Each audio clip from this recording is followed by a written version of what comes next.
Baik, Assalamualaikum warahmatullahi wabarakatuh. Waalaikumsalam Waalaikumsalam warahmatullahi wabarakatuh. warahmatullahi wabarakatuh. Selamat pagi Bu Dwi dan selamat pagi teman-teman.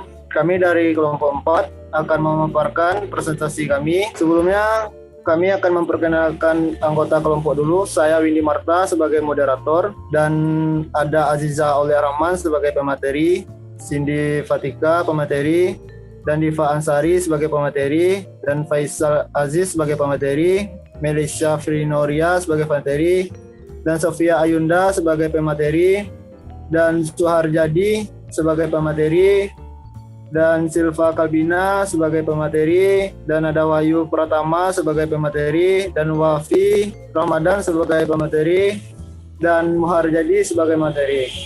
Baik, kami langsung saja memulai presentasi kami. Pemateri pertama yang akan dibacakan oleh Aziza. Kepada saudari Aziza, saya persilakan. Baik, di sini saya akan menjelaskan tentang abstrak, yaitu strategi pengembangan sarana objek wisata Mande Kabupaten Pesisir Selatan. Penelitian ini berawal dari observasi objek wisata Mande Pesisir Selatan.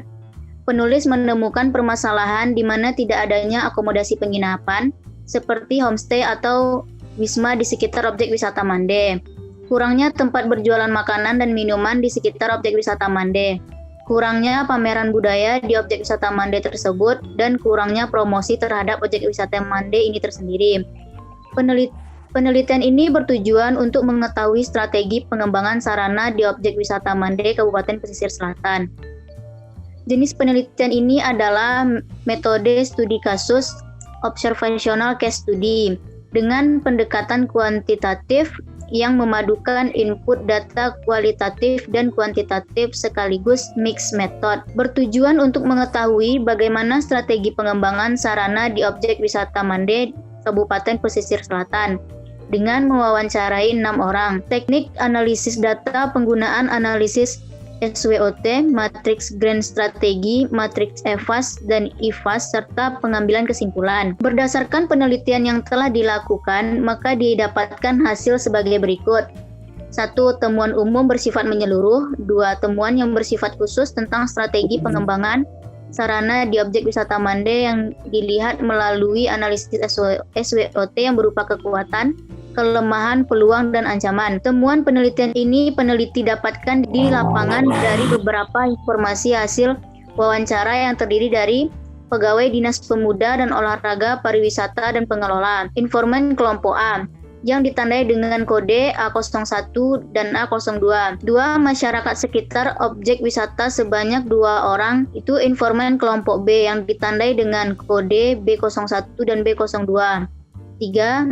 Wisatawan yang berkunjung di objek wisata Mande Pesisir Selatan sebanyak 2 orang, informan kelompok C yang ditandai dengan kode C01 dan C02. Latar belakang.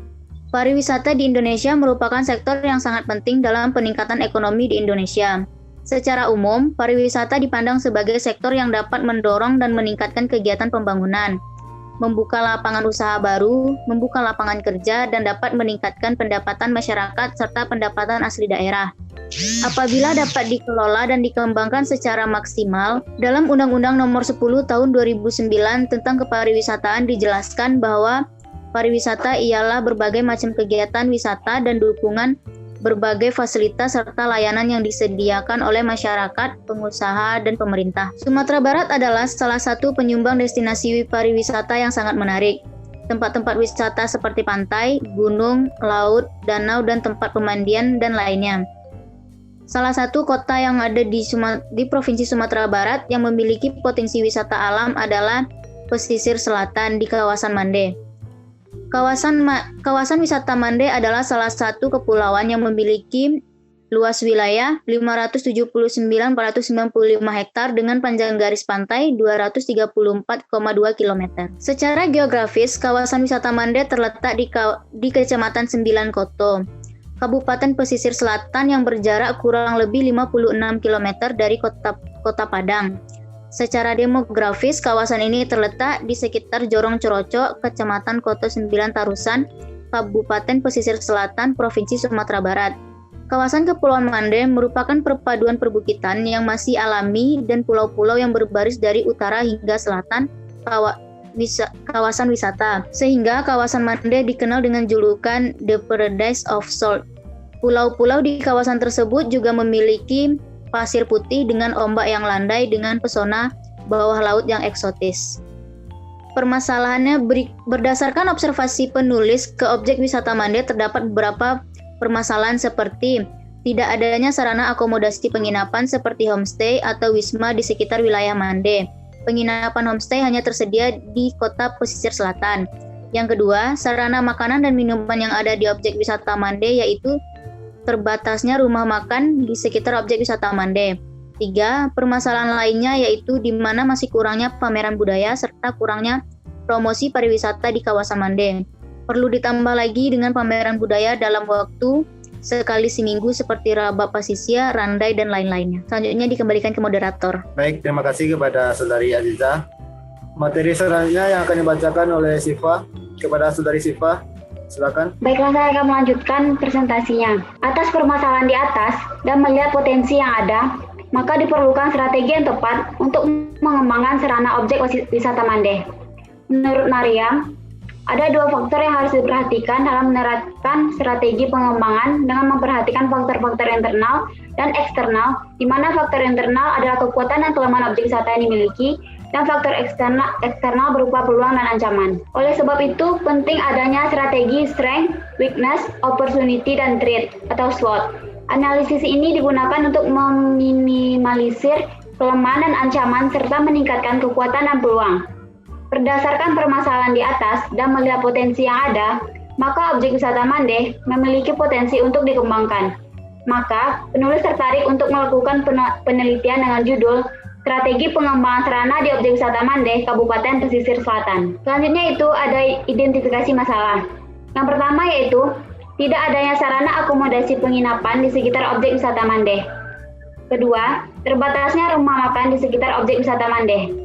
Tempat makan hanya berupa pedagang kaki lima yang menyediakan makanan ringan dan minuman seperti mie instan dan minuman dalam kemasan. Yang ketiga yaitu masih kurangnya pameran budaya serta kurangnya promosi pariwisata di kawasan Mande. Selanjutnya yaitu fokus masalah. Berdasarkan latar belakang dan identifikasi masalah di atas, untuk lebih terarahnya penelitian ini, penulis membatasi permasalahan mengenai strategi pengembangan SWOT sarana prasarana objek wisata Mande yang ditinjau dari sarana pokok kepariwisataan, sarana pelengkap kepariwisataan, dan sarana penunjang kepariwisataan. Selanjutnya ada rumusan masalah. Yang pertama yaitu bagaimana faktor internal yang menjadi kekuatan dan kelemahan di objek wisata Mande yang ditinjau dari sarana pokok kepariwisataan, sarana pelengkap kepariwisataan, dan sarana penunjang kepariwisataan. Yang kedua yaitu bagaimana faktor eksternal yang menjadi peluang dan ancaman di objek wisata Mande yang ditinjau dari sarana pokok kepariwisataan, sarana pelengkap kepariwisataan, dan sarana penunjang kepariwisataan.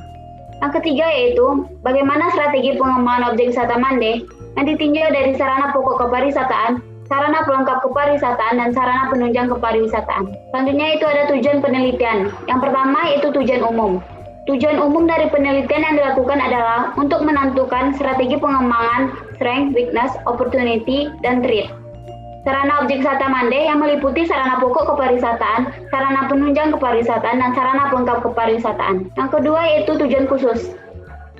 Yang pertama yaitu mendeskripsikan faktor-faktor internal yang menjadi kekuatan dan kelemahan objek wisata Mande.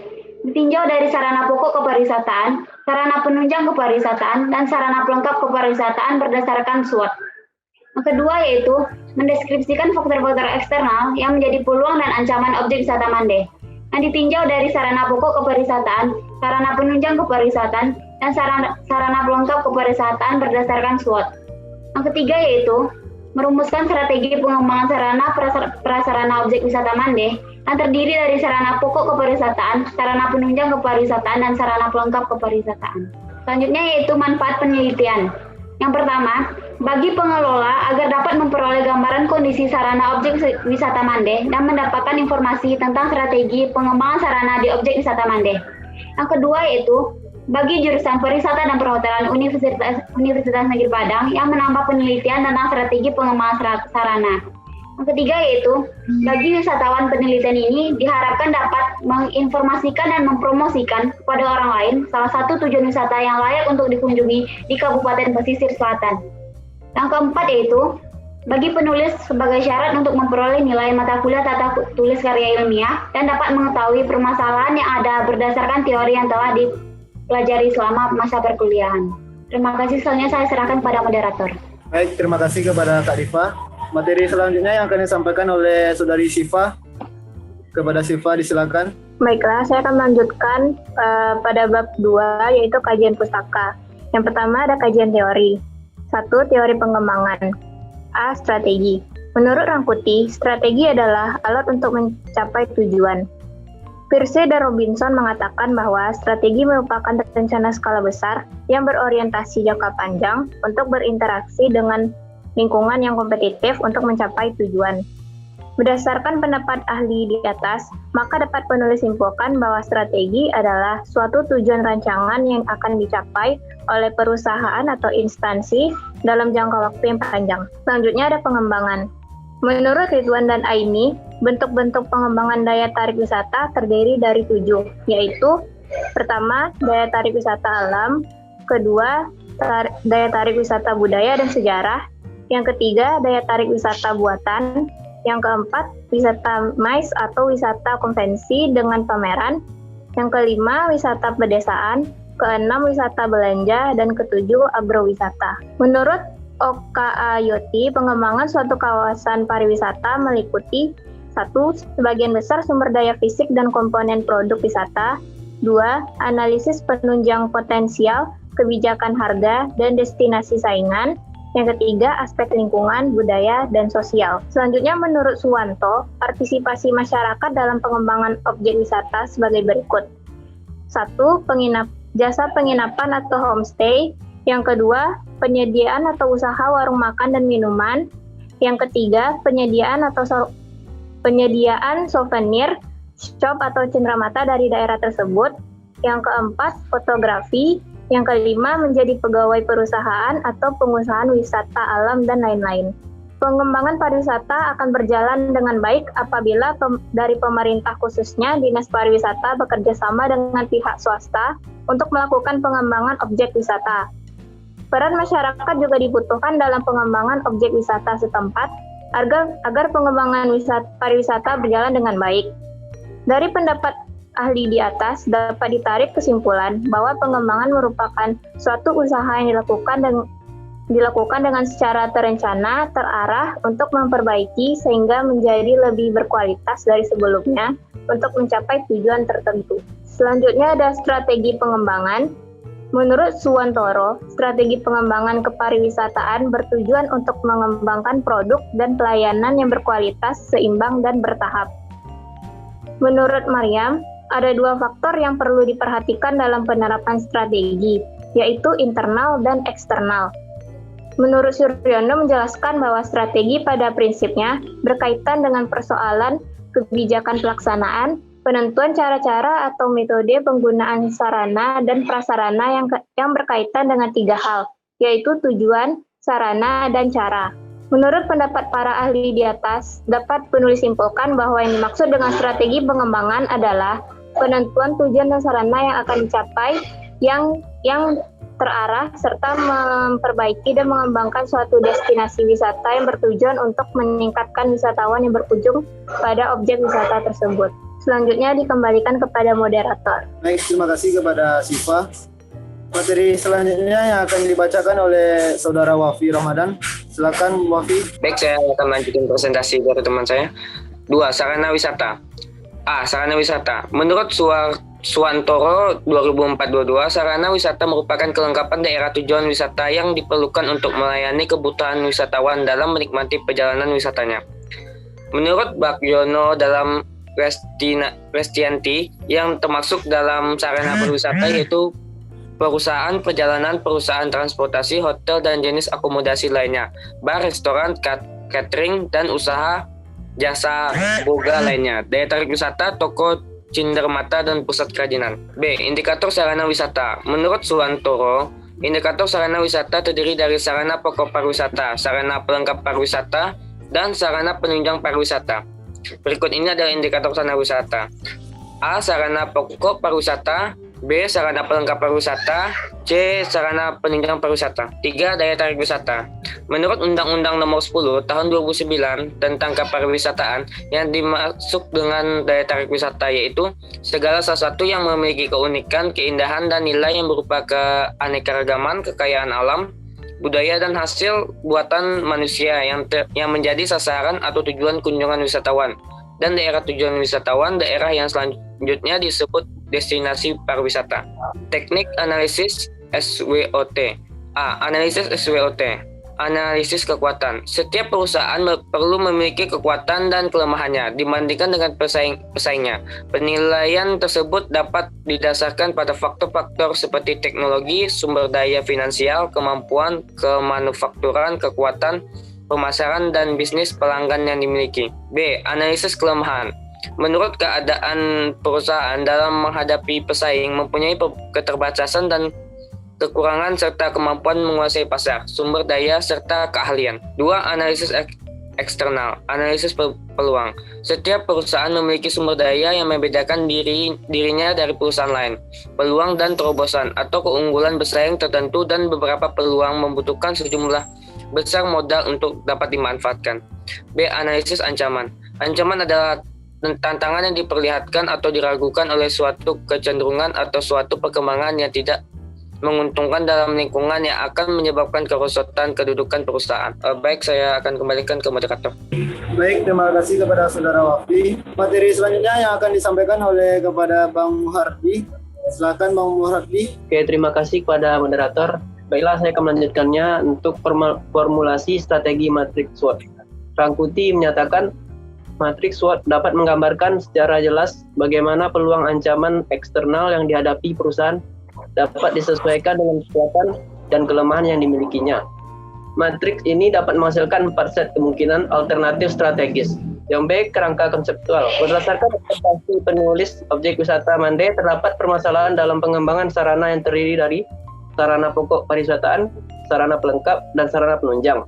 Dari permasalahan tersebut, dibuatlah strategi untuk pengembangan sarana objek wisata Mande dengan menggunakan analisis SWOT. Strategi pengembangan objek wisata Mande disusun dengan analisis SWOT, yaitu faktor internal dan faktor eksternal, yang meliputi strength, weakness, opportunity, dan threats. Dari hasil analisis SWOT menghasilkan formulasi strategi yang disebut dengan formulasi analisis SWOT.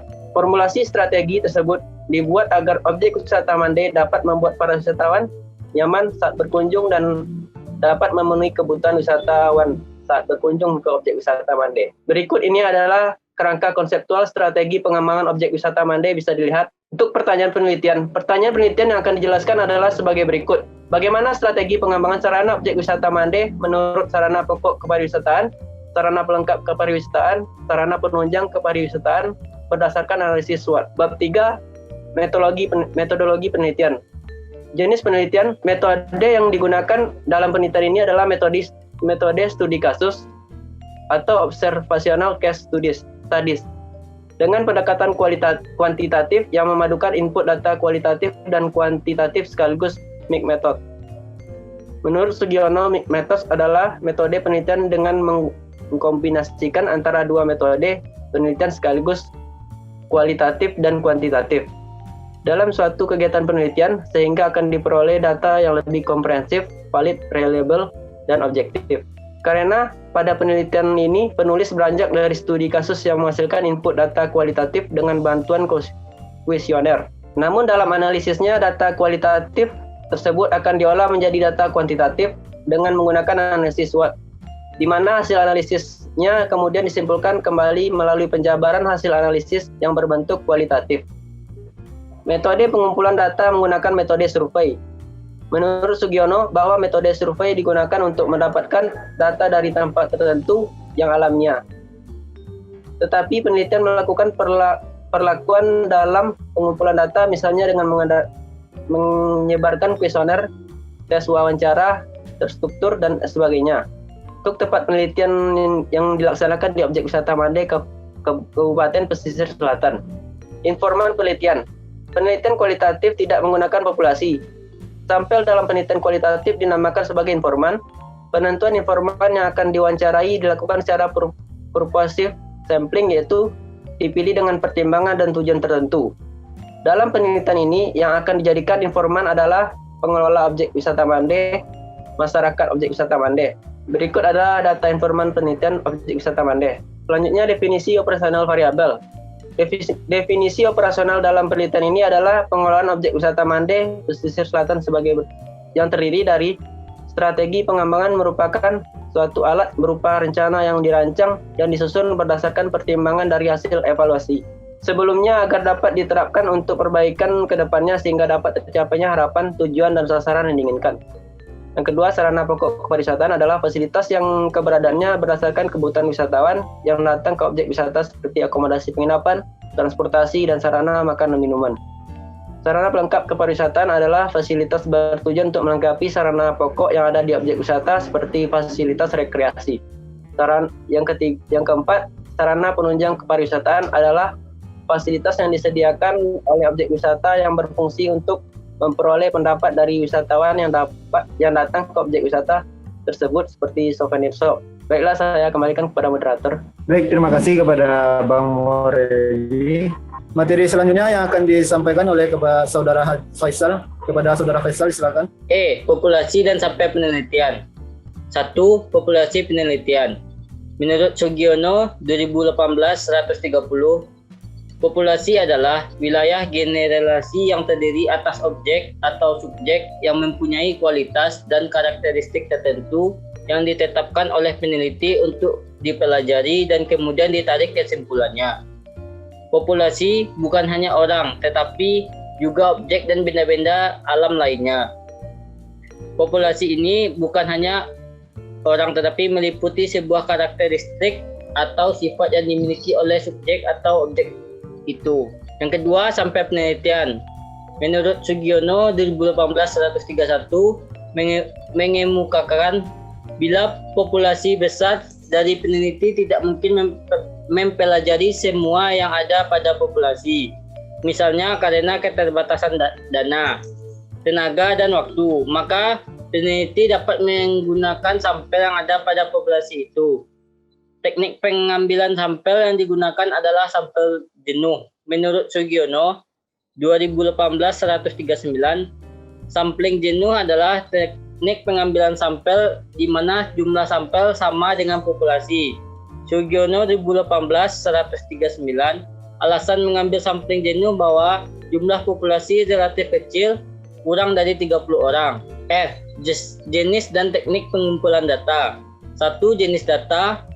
Data merupakan faktor yang sangat penting dalam setiap penelitian. Pengambilan data dalam penelitian ini adalah data primer dan data sekunder. Yang kedua, teknik pengumpulan data. Teknik pengumpulan data adalah suatu usaha yang memperoleh data dengan metode yang ditentukan peneliti. Menurut Ari Kunto 2006-233, dalam penelitian kualitatif, teknik pengumpulan data yang utama adalah observasi, pengamatan, wawancara, dan dokumentasi. Adapun jenis data sebagai berikut. A. Data primer, yaitu bila pengambilan data dilakukan secara langsung oleh peneliti terhadap sasaran menurut Ari Kunto 2006-115. Data ini berkaitan dengan strategi pengembangan objek wisata Mande pesisir selatan, terdiri dari indikator. 1. Sarana pokok kepariwisataan. Yang kedua, sarana pelengkap kepariwisataan. Yang ketiga, sarana penunjang kepariwisataan. Yang B. Data sekunder adalah data yang diperoleh secara tidak langsung, yaitu melalui perantara. Data sekunder dalam penelitian ini adalah data mengenai gambaran umum mengenai objek wisata Mande pesisir selatan. Teknik pengumpulan data. 1. Observasi. Menurut Sugiono 2009-226, observasi merupakan suatu proses yang kompleks, suatu proses yang tersusun dari berbagai proses biologis dan psikologis. Dua di antara yang terpenting adalah proses-proses pengamatan dan ingatan. Penelitian dengan metode observasi ini memerlukan kejelian peneliti untuk menangkap elemen penting dari objek penelitian.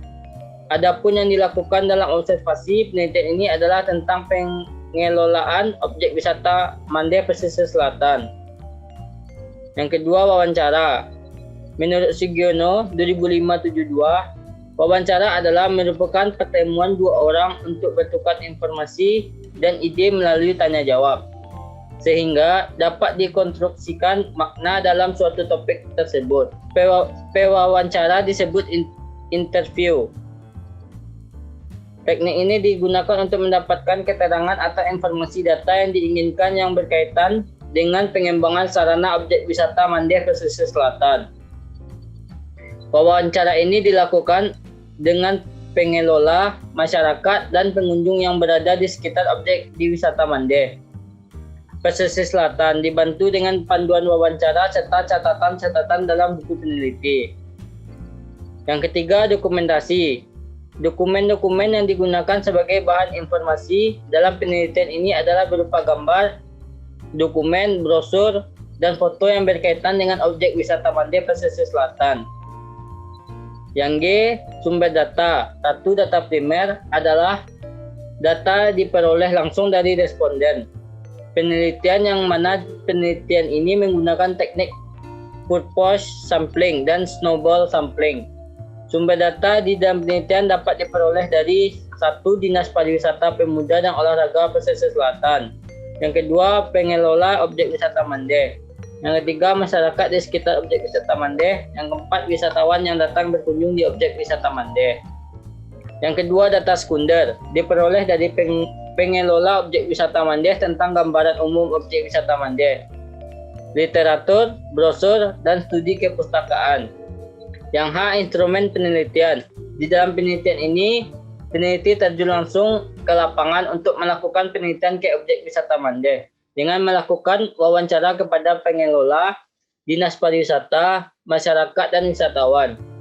Observasi langsung ke objek wisata dan dokumentasi dengan literatur dan studi kepustakaan. Berdasarkan tabel instrumen penelitian, variabel sarana terdiri dari indikator dan subindikator. Yang menjadi indikator dalam penelitian ini adalah sarana pokok kepariwisataan yang terdiri dari 4 subindikator, yaitu akomodasi penginapan, transportasi, sarana makan dan minum, dan rest area. Indikator sarana pelengkap kepariwisataan terdiri 1 subindikator, yaitu fasilitas rekreasi, dan indikator sarana penunjang kepariwisataan yang terdiri dari 1 indikator, yaitu cenderamata atau souvenir shop. Di dalam kisi-kisi instrumen terdiri dari indikator dan subindikator agar lebih mudah dipahami dan lebih terstruktur seperti dalam tabel di bawah ini sebagai berikut. Baiklah, saya kembalikan kepada moderator. Terima kasih kepada Saudara Faisal. Materi selanjutnya yang akan dibacakan oleh Kak Melisha. Kak Melisha, disilakan. Baiklah, saya akan melanjutkan materi yang dibacakan oleh Faisal. Itu teknik analisis data. Di dalam penelitian terdapat 3 teknik analisis data, yaitu reduksi data, penyajian data, dan pengambilan keputusan. Yang pertama yaitu reduksi data, adalah proses analisis untuk memilih, memusatkan perhatian, penyederhanaan, mengabstraksikan, serta mentransformasikan data yang muncul dari catatan-catatan di lapangan. Di dalam mereduksi data, penulis melakukan sesuai dengan panduan penelitian. Penulis membagi data yang didapat sesuai dengan pertanyaan penelitian, yaitu tentang analisis faktor eksternal dan internal mengenai sarana di objek wisata Mandeh. Faktor eksternal terdiri dari peluang dan ancaman, dan faktor internal terdiri dari kekuatan dan kelemahan. Selanjutnya, peneliti akan menganalisis data yang telah direduksi tadi dan ditulis sesuai dengan pertanyaan penelitian. Yang kedua yaitu penyajian data. Di dalam penelitian ini, peneliti membuat uraian singkat tentang data yang diperoleh dari narasumber tentang strategi pengembangan sarana di objek wisata Mandeh dan menyajikan pembahasan data agar dapat lebih dipahami dalam melakukan penelitian. Yang ketiga yaitu pengambilan keputusan. Di penelitian ini, peneliti pertama kali melakukan penarikan kesimpulan dengan mengambil kesimpulan yang bersifat sementara. Peneliti menemukan bukti-bukti yang sesuai dan mendukung di lapangan, barulah peneliti dapat menentukan rumusan masalah. Dan setelah itu, peneliti akan menjawab kesimpulan yang sebenarnya mengenai strategi pengembangan sarana objek wisata Mandeh. Baiklah, terima kasih. Saya kembalikan ke moderator. Baik, sekian dulu hasil presentasi kami. Maaf jika ada salah. Tadi saya buka dengan salam. Saya tutup dengan wassalamualaikum warahmatullahi wabarakatuh. Waalaikumsalam warahmatullahi wabarakatuh. Warahmatullahi wabarakatuh.